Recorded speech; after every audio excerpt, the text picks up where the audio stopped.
ହାଏ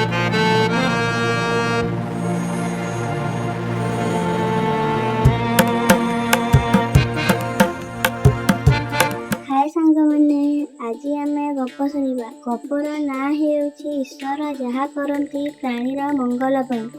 ଜଣେ ରାଜା ଦିନେ ତାଙ୍କର ଦଳବଳ ଘେନି ଜଙ୍ଗଲକୁ ଶିକାର ପାଇଁ ବାହାରିଲେ। ରାଜା ସାଥିରେ ମନ୍ତ୍ରୀ ମଧ୍ୟ ବାହାରିଲେ। ମନ୍ତ୍ରୀ ଭାରି ଈଶ୍ୱର ବିଶ୍ୱାସ ଥିଲେ। ସବୁବେଳେ ସେ ଈଶ୍ୱର ଯାହା କରନ୍ତି ପ୍ରାଣୀର ମଙ୍ଗଳ ପାଇଁ କହୁଥାନ୍ତି। ଜଙ୍ଗଲରେ ରାଜା ଧନୁରେ ତୀରଟିଏ ଯୋଖି ଉପରକୁ ମାରିଲେ। ସେ ତୀରଟିଏ ପୁଣି ଫେରି ଆସି ରାଜାଙ୍କ ଗୋଡ଼ ଅଙ୍ଗୁଠିରେ ବାଜିଲା, ଖଣ୍ଡିଆ ହୋଇଗଲା। ଏହା ଦେଖି ମନ୍ତ୍ରୀ କହିଲେ, ଈଶ୍ୱର ଯାହା କରନ୍ତି ପ୍ରାଣୀର ମଙ୍ଗଳ ପାଇଁ।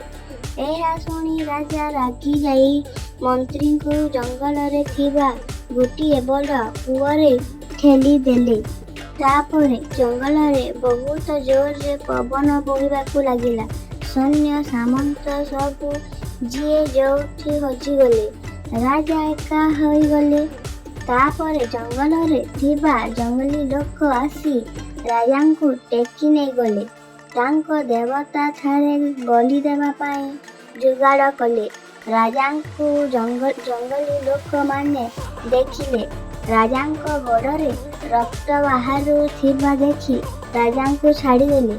ଏସବୁ ଘଟଣାକୁ ଅନୁଭବ କରି ରାଜା ଭାବିଲେ, ମୋର ମନ୍ତ୍ରୀ ଯାହା କହେ ତାହା ସତ୍ୟ କଥା।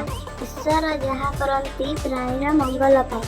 ରାଜା ସେହି କୂଅ ପାଖକୁ ଯାଇ ମନ୍ତ୍ରୀଙ୍କୁ ଉଦ୍ଧାର କରି ତାହା ସତ୍ୟ କଥା। ଈଶ୍ୱର ଯାହା କରନ୍ତି ପ୍ରାଣୀର ମଙ୍ଗଳ ପାଇଁ।